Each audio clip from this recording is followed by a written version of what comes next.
Hakuna wa kufananishwa na wewe. Peke yako unastahili, ee Mungu. Peke yako unastahili, mfalme wa amani.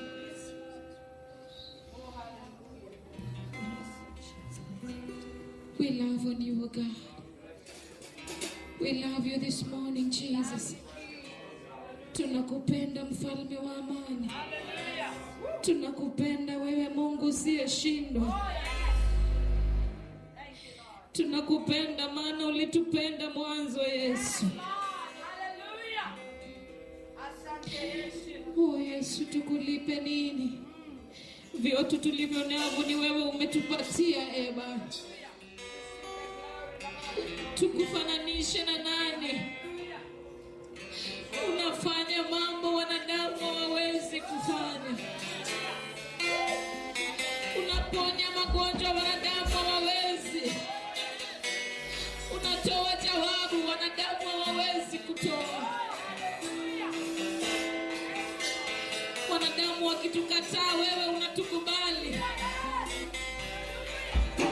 Wanadamu wanapotudharau wewe unatuheshimisha. Unaandaa meza mbele yetu, mbele ya adui zetu, e Bwana. Tukulinganishe na nani? Oh Father, we bless you. We bless you, Jesus. Come on, just bless the name of the Lord. Just bless the Lord for who he is this morning. Yale umetenda kwa maisha yetu.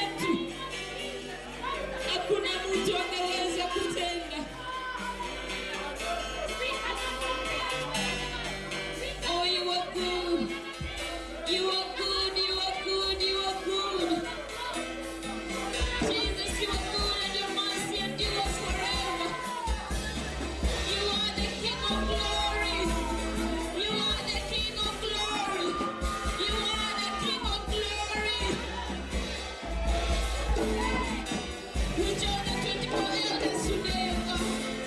We proclaim that you are the King of glory. And you are holy. You are sitting at the right hand of your Father. And you reign, Jesus.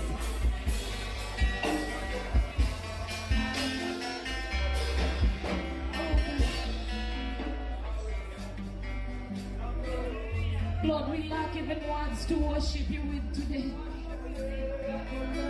Lord, I lack words to express how good you have been to me. Oh, I lack words to explain the kind of friend you've been to me, oh God.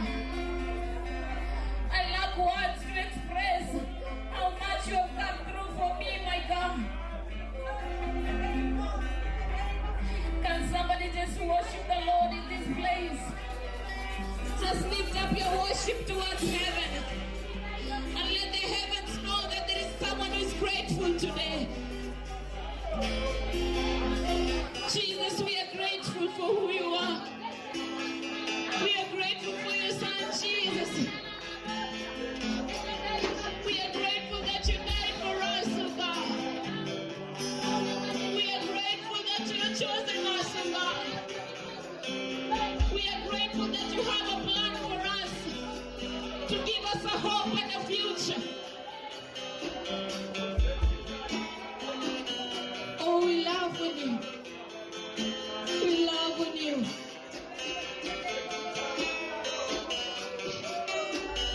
We love when you, oh God.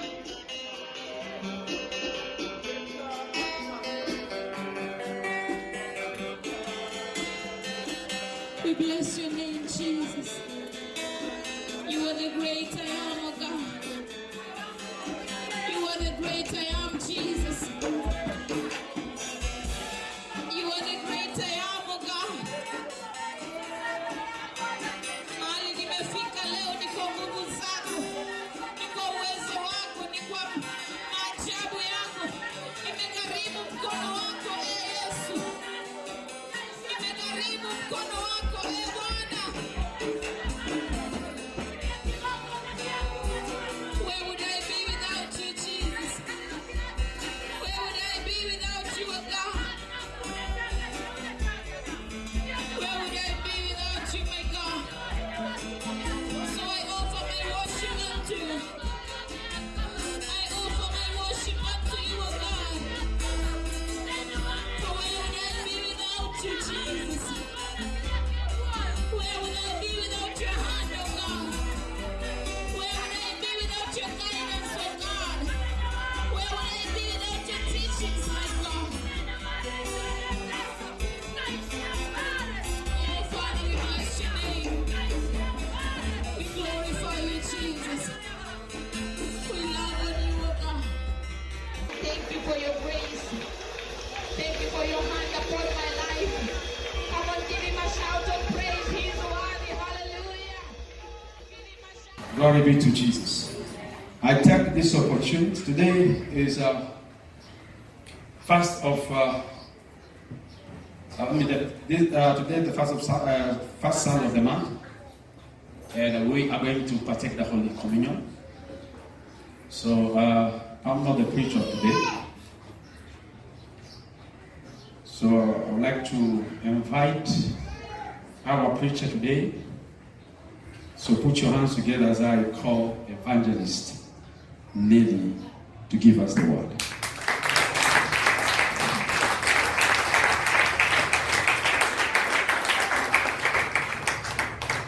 Bwana Yesu asifiwe.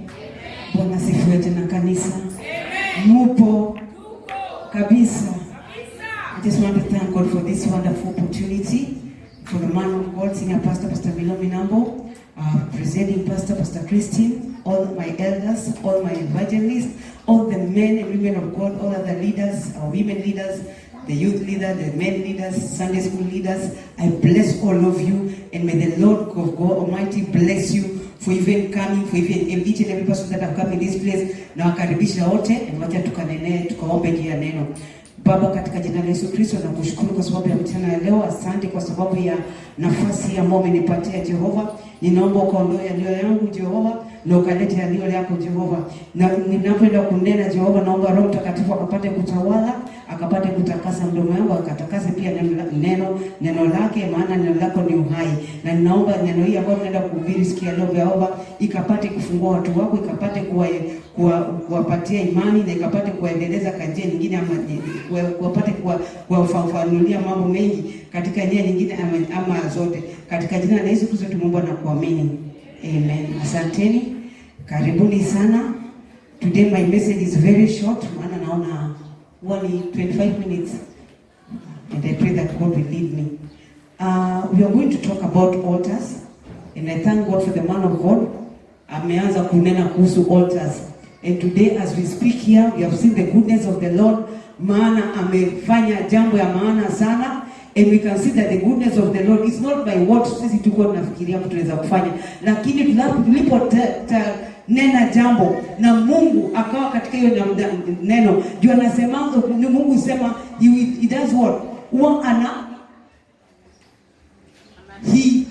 yani hii neno anaekelea neno lake juu ya, yani ako juu ya neno lake. So wakati wote una neno jambo wote ukinena, ujue Mungu anakuja na anafanya nini? Anakaa juu ya neno lake. Anahakikisha amefanya nini? Ametimiza. Na ndio tunaona sikia leo tuko na kila jambo ya kuambia tu Mungu asante, maana ametenda jambo kubwa. Hatungekuwa tunafikiria kwa uwezo wetu, lakini yeye ameyatenda. And I want to talk about altars. What is altars? What is an altar? Because kila mtu ana madhabahu kwao. Kuna madhabahu, kuna msingi ambao uliotoka. So asubuhi ya leo ningependa kuambia, ukiangalia katika maisha yako, what is an altar? Madhabahu ni nini? An altar, definition ya altar sasa natakupatia. An altar is a place where you connect to God. Madhabahu ni mahali ambao unaenda kukutana na Mungu wako. Amen. Ni mahali ambao unaenda kukutana na Mungu wako. Madhabahu ni mahali unaenda kuomba. Unaenda kuomba ukapate revelation. Upate nini? Revelation kwa Kiswahili tunasema nini? Ufunuo. Ukifika pale huwezi pata tu ufunuo mahali popote. It is a place ukienda ukisikaa hivi unaenda unapata ufunuo. Mungu ulikuwa unatembea, lakini unafika mahali ukiketi hivi chini Mungu anakufunulia juu ya maisha yako. Na tunaangalia kila mtu, everybody has an altar. There is an altar katika kwenyu, nyumbani yenu. Kuna altar ambayo ilikuwa inakunenea mema. Yaani kuna madhabahu ambayo ilikuwa inakunenea altar, ambayo ilinunuliwa kwenyu, it's a godly altar. Ama kuna madhabahu ambayo ilikuwa inafanya nini? Imeinuliwa because of evil altars. Katika boma utakuta either one. Kuna an altar which is godly, or there is an altar which is not godly. So I don't know which altar you have raised in your home this day. Sijui mali unatoka. Ndio maana siku yote ukiwa kila siku ujaribu kujua altar ambayo iko kwetu ni altar gani. Madhabahu ambayo imeinuliwa kwetu ni madhabahu aina gani? Kuna madhabahu kama ni ile evil, unakuta kuna umri fulani hamtafika. Unakuta kuna umri fulani hata mkiolewa na harusi, hiyo harusi lazima itavunjika. Maana kuna madhabahu ambao iliinuliwa kwenu. Kuna madhabahu iliinuliwa kwenu. Hakuna mtu anaweza kufanya biashara. Na wewe unasema mimi ni mtu wa biashara. Na unakuta ukienda kufanya biashara hata ile kuuza kibiriti inafeli. Maana kuna madhabahu kwenu ambao iliinuliwa, hauwezi fanya biashara. Kuna madhabahu wanawake wote wanaenda kwa wanaume wanaolewa mpaka na mahali, lakini ndoa zao zinakuja zinaharibika. Ukiangalia hii ni madhabahu iliinuliwa. Wengine ziliinuliwa na bababu zetu. That is an evil altar. So unauliza which altar is speaking? And every altar has been assigned. Kila madhabahu ambayo imeinuliwa ina kazi yake. Hakuna madhabahu inaweza inuliwa bila kazi. Ndio unaona mtu anaweza, kwa nini mtu atoke kwamba injieni na akufe juu accident? Ni madhabahu ambayo imeinuliwa kwao. Usifikishe 20 years. Ama unakuta kuna watu madhabahu imeinuliwa kwao ya uizi. Unakuta mtu anaiba. Na sio kupenda kwa God may be very rich na anaiba. Kuna madhabahu ya uizi kwao. Those are evil altars. Na unakuta tukiangalia katika the book of Judges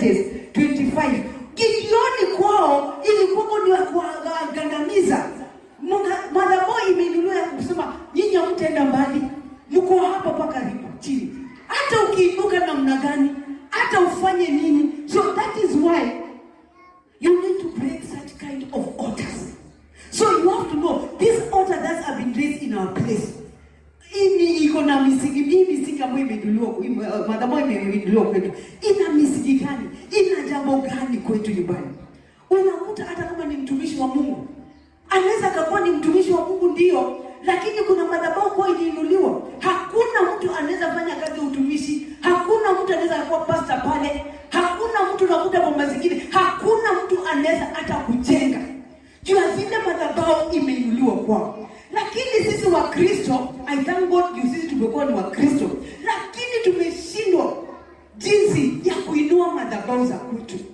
Ukienda leo hii kwa mganga, there's no time unaweza kaenda kwa mganga bila kuku, bila mbuzi, bila ng'ombe. Lakini wewe unataka kuinua madhabahu bila hata shilingi 10. Utainua namna gani? Ama hata kuivunja. Unasema mimi navunja madhabahu ya kwetu. Hapana. Any order that are raised against you, nienda kukuinua ama kukandamiza. Ndio unaona watu wengine siku hizi, they don't know. At least they don't know anaweza kuwa aware. You don't know babu yako nini alifanya. Haujui wazazi wako ni nini walifanya. Haujui vitu tu zimeachiliwa kwa anga yako. And you are very comfortable. You are saved. But wakati uliokoka, ni vitu gani ulifunja? Ama uliokoka tukasema mimi niliokoka sasa nenda sahihi. Hapana. Haikuwa hivyo. You start dealing with the foundation of your home. Unaangalia misingi ya kwetu ni nini, shida iko, kuna shida gani? Ya sasa sisi wanawake, wewe unaingia tu katika relationship, I'm getting married. This person, umemuuliza kwenye kulikuwa na mchawi, uanze kuvuja. Kama uingie katika hiyo ndoa, useme hapa kuna uchawi, hapa kuna ulevi, hapa kuna usharati. Na ni vitu tu unaona tu ni kawaida, si kawaida. Hizi vitu ni madhabahu ambazo zimeinuliwa, ya mababu ya mababu. Hata hapa malituko ni vitu ambazo kuna vitu lazima tuzivunje. For us to go far, there are things lazima tuvunje hapa. Ndio kwa maana siku ya leo tumekuja kufanya nini? Kudedicate madhabahu ya Kristo Yesu. Tunainua madhabahu mapya.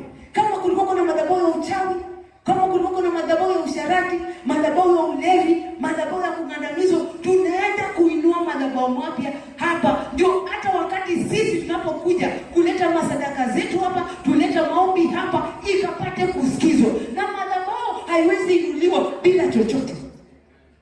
Kama kwa mganga unatafuta kuku nyeupe, wewe mwana wa kuku nyeupe, afya basi kuna siku jirani yangu amekuja anataka kuku nyeupe. Nikamuuliza ni nini? Wewe mama niambie tu, hata kama ni pesa ngapi nitanunua. Nikamuuliza, nikajua huyu ni ule tu wa kawaida. Nikamwambia hata nakwambia afadhali niambie nikuje niwaombe. Juu mtu wengi hata enda mbali. Uchije kuku na mimi ni jirani yako. Alafu tatupa wapi? Na zinatupwa kwa kango. Na nikasema hakuna mahali huyo mzee ataenda. 2 days mzee akaenda. And I was not apologetic. Wewe unakuja kuniambia nikutafutie kuku nyeupe. Uone uchinje, ufanye mambo yako alafu utatupa kwangu. Ndio unajua ni mtumishi wa Mungu. Alafu nataka tu nikubaliane na wewe. Nasema huyu mzee hata siende. Huyu mzee ni mchawi. Na hata malizike kabisa. Mchawi hafai kuishi. Leviticus 32. Hafai kuishi. Na nikasema hata aendi mahali. Unataka kuinua madhabahu ya mchawi hapa. Mchawi azidi kuishi. Na mimi naishi hapa. Hakai. Na hata mseme nifanye makosa.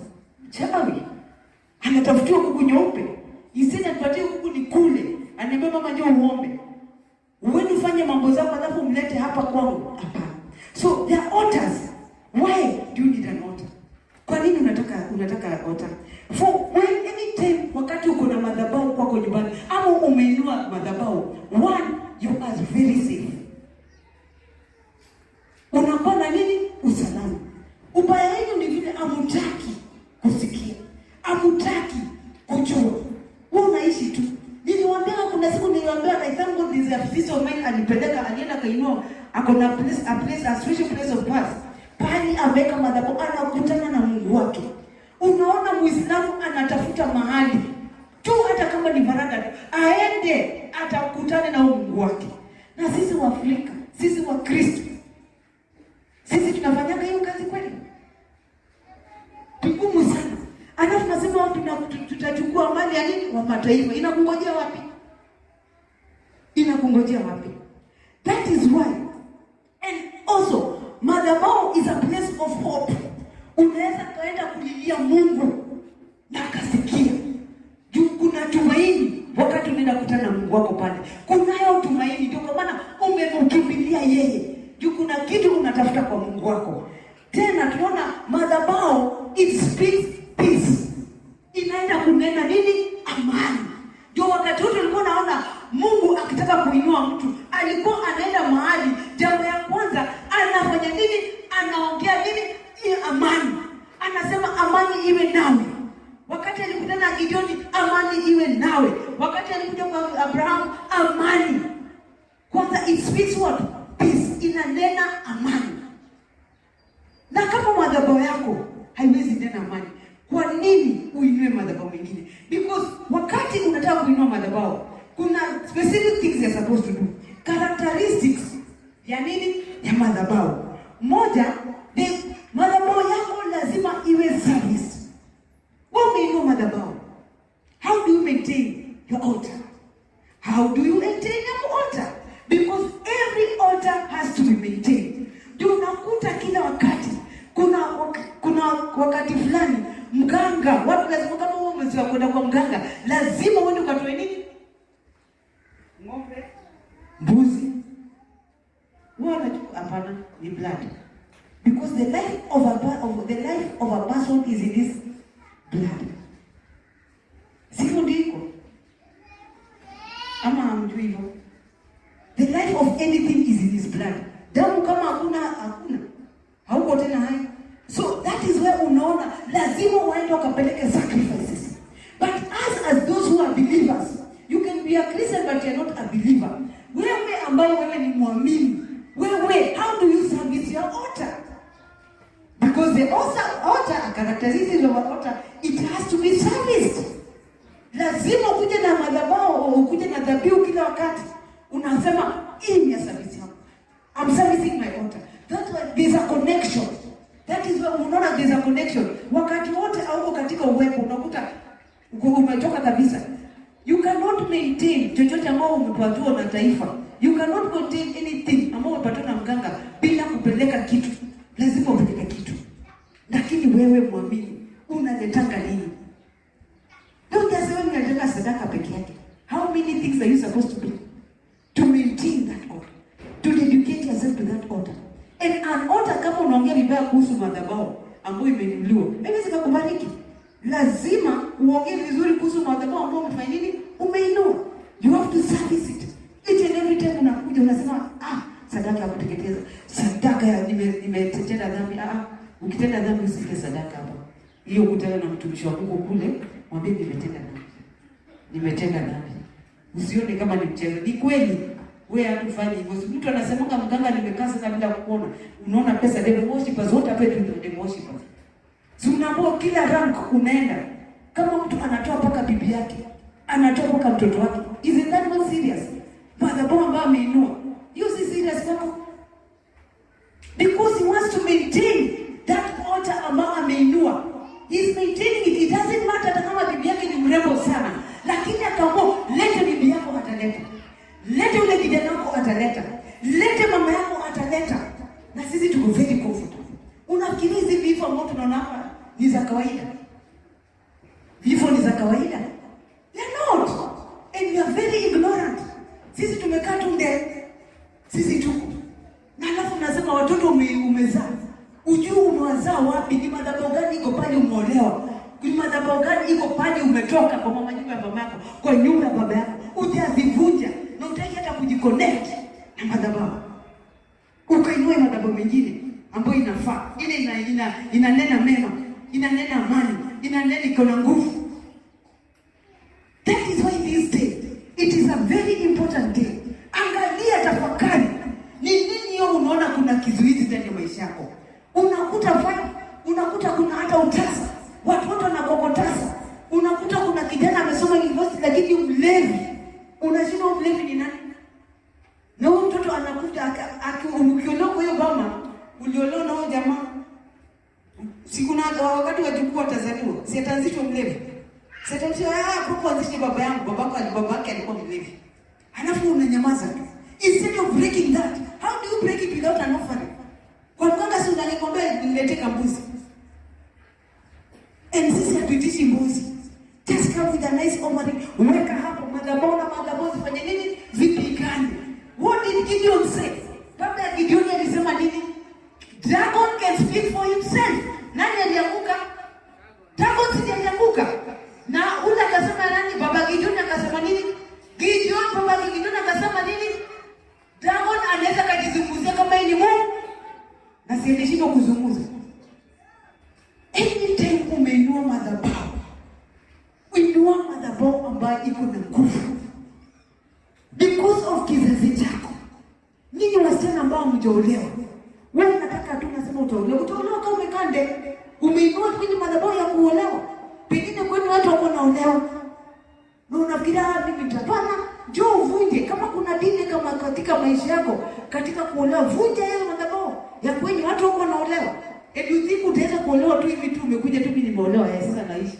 No. There are altars there. Any altar that has been done, iko na assignment. And you should always know that assignment. Ndoa zako kama hazina amani, lazima ujue huyu mama na baba waliishi na amani. Kama wako ishi na amani, unafikiria wewe utaishi na amani? Kama kulikuwa na miungu zinaabudiwa mali pale umeolewa pale umetoka, unafikiria siku zivuje utakuja uishi na amani? Zinadai. Na unakuta hizi miungu huwa zinadai kweli. Ndio unakuta wakati mwingine si uliona feri. Wakati feri ilikuwa inadai 1 car, it costed how many millions? Lakini ndio feri ilikuwa na mwenye nini? Ilikuwa inadai. Kuna watu ndio kama na zilifanywa nini? Kuna maagano. Haukuwa, lakini ujue hizo maagano. Come to the altar, raise an altar. Uvunje hayo maagano. Pengine haukuwa, kuna watu ukizaa mtoto unapeleka kwa nyanya anaenda kutema mate. Unafikiria wakati nyanya anaenda kutema mate kwa huyo mtoto unafikiria ananena nini? Sikuna kabila iko hivyo. Sijui ni Wabaluya wapi, I don't know kama ni Wabaluya ama ni wapi. I'm sorry lakini iko sio. Sijui ni Wateso, something of the sort. Unaambua mzee anakuambia unapeleka mtoto nyumbani. The reason as unapeleka mtoto nyumbani, nyanya anaenda kumtemea mtoto nini? Mate.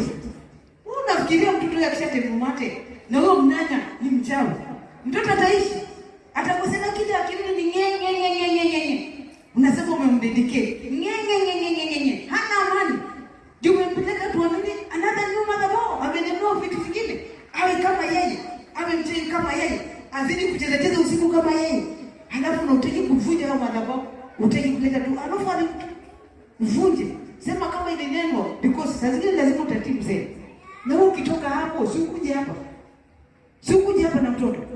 Uvunje yale ndio neno. Uweke sadaka hapa. Useme na neno madhabahu. Chochote kineno kinyume na mtoto nimefanya nini nimeziharibu. I cancel them in the name of Jesus. Do you think you can just cancel like that? Wewe ni wa Kristo. Unapenda kucancel tu na mdomo. How do you cancel na mdomo? Zingine zilinenwa ziliachiliwa kwa roho yako. Wengine walikufa. Wengine wako hai.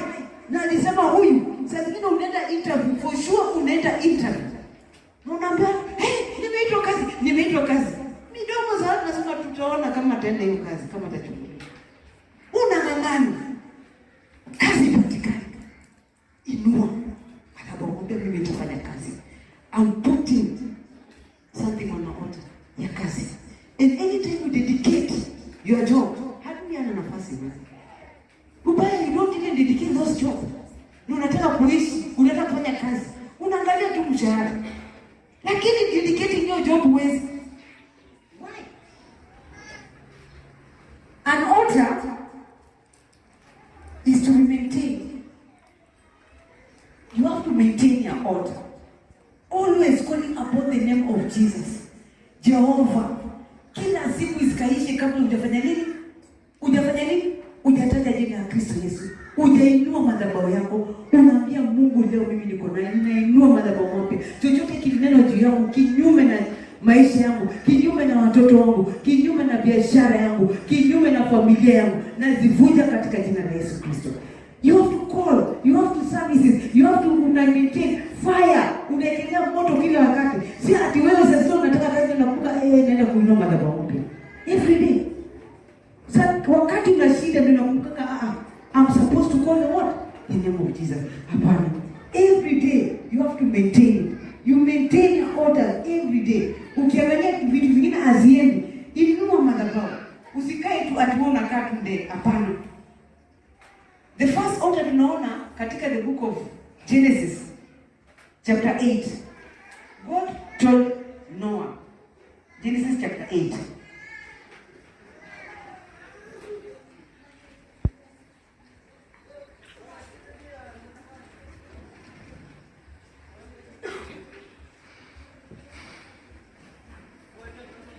Genesis chapter 8 verse 20. Amen. This was the time that the Lord had already, what did the God do? Alikuwa amefanya nini? Alikuwa destroy the earth with everything. Apart from Noah and his family, now one Noah and his family. And then God, katika Genesis chapter 8, verse 20, anasema, God told Noah, Noah built an altar to the Lord. He took one of each kind of ritually clean animal and bird and burnt them whole as a sacrifice on the altar. The order of the sacrifice pleased the Lord, and he said to himself, never again will I put the earth under a curse because of what man does. I know that from the time he is young, his thoughts are evil. Wewe unafikiria, unasikia nini? Hata Mungu anajua. The heart of man, the thoughts of mwanadamu. Kenya anakuwazia sio mema, Kenya anakuwazia ni machafu. Wewe unakuja tu unafikiria mtu anakuwazia mema. Hata hapo kwa kanisa, unafikiria unawazonga mema na kila mtu. Wasi mema. That is why you have to build an altar. They should not see waone Mungu wako. Wewe unataka wewe ndio uonekane ukawa wewe ni Cinderella. You're not Cinderella. What they should see in you is your God. Unainua madhabahu ya Kristo ndani yako. Watu wasije kuona ni neni, waone nani? Waone Mungu wa uneni. That is why you are raising an altar in you. To that people should know that what? That there is God in you. Never again will I destroy all living beings. As I have done this time, as long as the world exists, there will be a time for planting, a time for harvesting. There will always be cold and hot, summer and wind, day and night. Kuna wakati lazima uinue madhabahu, kuna wakati lazima ufanye nini? Useme sasa Mungu hapa, najua ninaenda na wewe sasa. There are things which are happening. Dunia, there's a lot of evil. God knew there is evil in the world. Mwezi wa 8 watoto wengi sana pale tunaishi Barao imeinuka wamekufa. The reason as why sadaka ilikuwa inatolewa mwezi wa 8.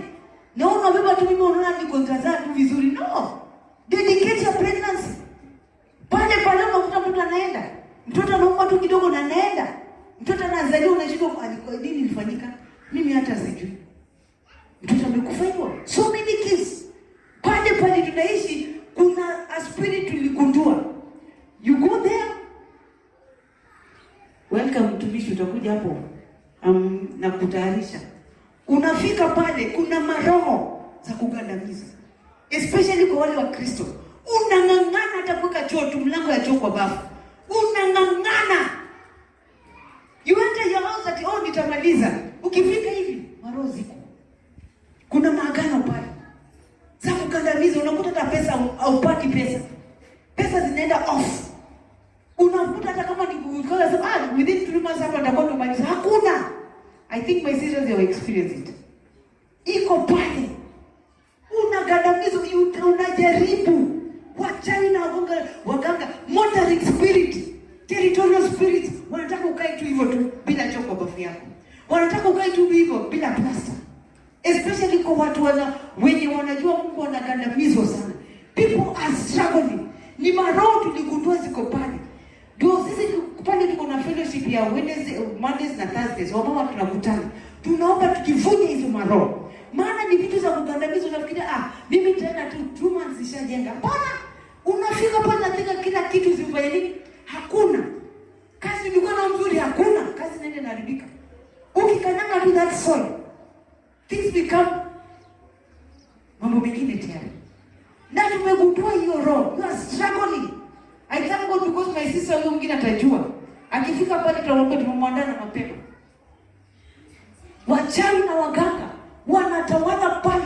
Biashara mtu atakuuza, umefungua beli nzima. Mtu anaguza tu nguo yako moja. Haiendi beli nzima. Unacheka nayo. Umekatakata hata umekata watermelon.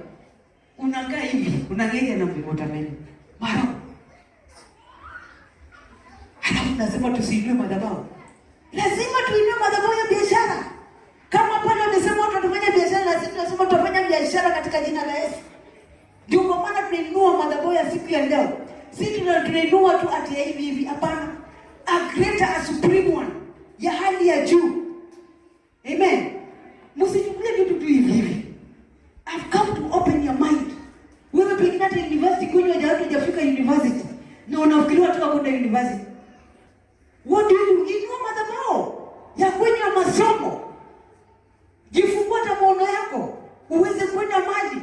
Watu wamefungwa mpaka hataona maono. Inua siku ya leo. Angalia watoto wako. Ujue nini watoto wako wanataka kufanya nini, wanataka wasome mpaka wapi. Ndio watoto wanafuta bangi. Watoto miraa imekuwa ni kama hata sukuma wiki haiuzwi vile miraa inauzwa. Everybody anauza miraa. Sukuma wiki inauzwa hivyo. Maduka zote unakuta hata foleni vijana hivi. Miraa. Hata uweze pata mboga zinauzwa hivyo foleni. Miraa. Watoto ambao uko nayo wainulie madhabahu. Ndio siku ya leo madhabahu ambayo tunaenda kuinua. We are as we dedicate this altar. Dedicate also yourself. Dedicate your family. Dedicate hata mandugu zako na madada zako. Usiende tu mimi na uka peke yako. Dedicate hata biashara yako. Dedicate ndoa yako. Dedicate ndoa za watoto wako. Dedicate hata maono yao. Unakuta mtu amefungwa kabisa hata hizi kufikiria bali. Na unaona tu ni kawaida, si kawaida. Watu wanalewa. Kuna magonjwa ya kwenu ambazo zimekita. Mimi kuna ugonjwa wa kwetu ambao inaitwa diabetes. Iliua babu yangu, ikaua baba yangu. Sasa hivi my brother is struggling na diabetes. Halafu unataka kukasa tu hiyo nimemshika. No. Hiyo ni kizazi yenu. Umetoka kwa tumbo moja na yule. Unajuaje kama itaingia kwa watoto wako? That is why hata ukiwa na mimba ukienda pale ya hospitalini unaulizwa, kwani kuna mtu ako na allergy? Kuna mtu ako na diabetes, kuna mtu ako na arthritis. Ndio wajue how will they deal with you. Mtoto ambao unaenda kuzaa, kuna albino, kuna mtu kiwete, kuna mtu ako hivi na hivi. They ask your history, lakini wewe umeenda umeolewa mahali na hata ulizi kwenye hata ulizi mamako, mama, wewe na dadi kuna maneno mlitamka nilipozaliwa. No. Did you even ask? Do you even ask them? Wanaweza kakua hawakutamka, hawako, lakini ask the Holy Spirit. Ukiinua, when you come to a place, utafunuliwa. There was a time nilikuwa naomba, nikauliza Mungu, hii mbona mimi najaribu sana kupata pesa ipatikane. Nikafunuliwa. Wajua nilifunuliwa nini? Babangu alikuwa mtu wa income tax, alipenda ushuru. Sasa tunalipa. Babangu alikuwa anaokota nini? Ushuru. Sasa unafikiria Wahindi alikuwa anaokota ushuru kwao. Walikuwa wanatoa pesa wakizi, walikuwa wanatoa pesa wakilia. So walikuwa wanatoa pesa wakilia. Na alafu mimi na expect kuwa na pesa. The whole family don't have money. Na nikamwambia dadangu, we, ninaomba nikafunuliwa kitu. Akaniambia nini wewe unajua unanishangaza. Nikamwambia sisi kenye imetufungia huku kwa nyumba yetu, nyumba ya babangu, ni kitu kimoja. Babangu alikuwa anapenda ushuru, alikuwa mtu wa income tax. Hawaini wakitaka work permit, toa kitu kidogo. Ukitaka hii, toa kitu kidogo. Ukitaka hii, ukienda kwake unataka hii, toa kitu kidogo. Hiyo kitu kidogo sio inatuumiza. And now what do I have to do? Sinavunja hiyo kitu kidogo. Na ninainua nini? Madhabahu wapi? Ndio na mimi niweze kuwa na nini? Pesa. Lazima ninalipa.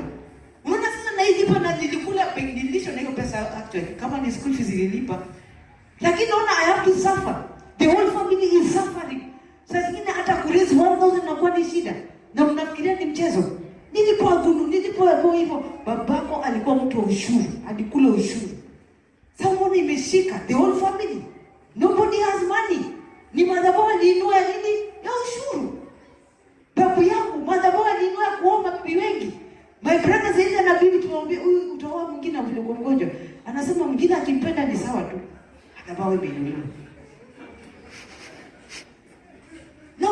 aliamini babu alikuwa na 10 na ngapi? 2. Babu ya mababu 12, 7, 4, 3. Yesu ana ngapi? 4. And then unafikiria ni kitu ya kucheza. Don't joke with an altar when an altar has been raised in your life. This is a spiritual matter. Sio kitu ya kuchezea. Unajua tukiongea mnaweza kufikiria hii kitu ni kitu ya kuchezea. Si kitu ya kuchezea.